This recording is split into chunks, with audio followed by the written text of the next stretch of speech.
ওং স্থাপকায় চ ধর্মস্য সর্বধর্মস্বরূপিণে অবতারো বরিষ্ঠায় রামকৃষ্ণায় তে নমঃ।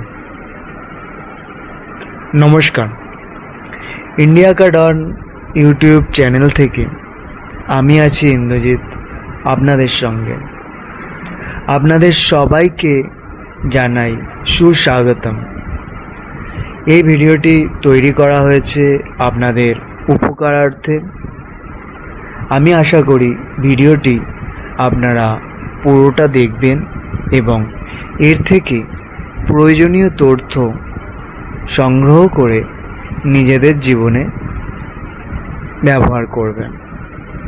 চলুন শুরু করা যাক ভিডিওটি।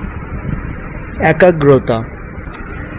যেমন ব্যায়াম শরীরকে মজবুত করে, তেমনই মনোসংযোগ মানসিক শক্তি বৃদ্ধি করে। বহির্জগতের ক্ষোভ সহজে মনের শক্তিকে নাড়া দিতে পারে না। মনোসংযোগ বাড়াতে গেলে যে কোনো ক্ষুদ্র কাজেও গভীর মনোনিবেশ করতে হবে। সেই সময় সেই কাজ ও সংলগ্ন অন্য কাজ ছাড়া নিজেকে বাইরের জগৎ থেকে সম্পূর্ণভাবে বিচ্ছিন্ন করে নিতে হবে। যেমন ফল খাওয়ার সময় শুধু তার রস আস্বাদন করতে হবে, অন্য কিছু নয়।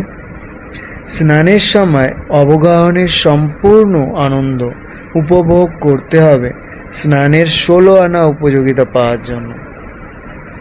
বই পড়ার সময় বই পড়ার আনন্দে সম্পূর্ণভাবে মজে যাও, অন্য সব বিষয়ে ভুলে যাও।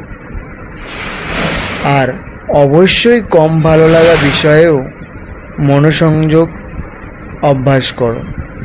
এতে করে মনের উপর তুমি নিয়ন্ত্রণ কায়েম করতে শিখবে।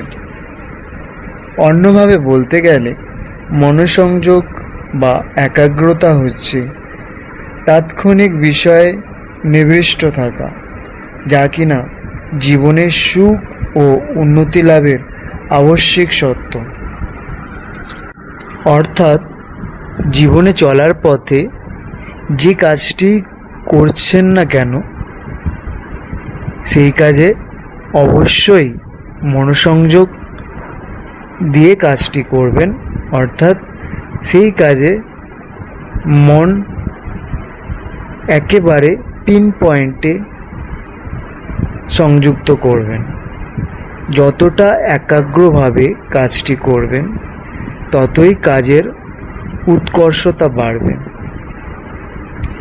এতক্ষণ এই ভিডিওতে থাকার জন্য অসংখ্য ধন্যবাদ।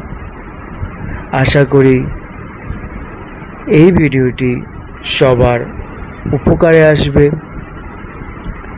আর একটা অনুরোধ, আপনারা সবাই ভালো থাকুন এবং অপরকে ভালো রাখুন।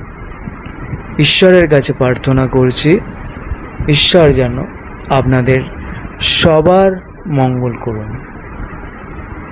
ধন্যবাদ।